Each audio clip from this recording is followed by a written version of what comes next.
Hello दोस्तों, स्वागत है आपका आज की हमारी इस वीडियो में। आज की इस वीडियो में हम बात करने वाले हैं हिंदी भाषा के सफ़र पे।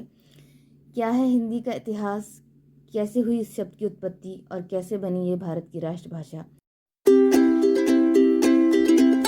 हिंदी भाषा का इतिहास लगभग 1000 वर्ष पुराना माना गया है। संस्कृत भारत की सबसे प्राचीन भाषा है, जिसे आर्य भाषा या देव भाषा भी कहा जाता है।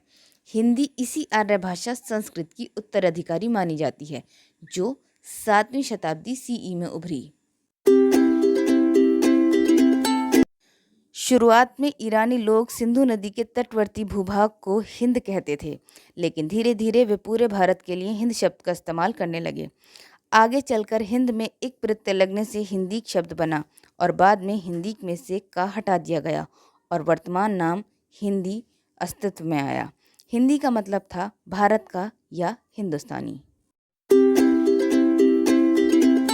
संविधान सभा ने 26 नवंबर 1949 को संविधान के अंतिम प्रारूप को मंजूरी दे दी, लेकिन भारत की राष्ट्रभाषा कौन सी चुनी जाएगी ये मुद्दा काफ़ी अहम था। काफ़ी सोच विचार के बाद हिंदी व अंग्रेजी को नए राष्ट्र की भाषा चुना गया।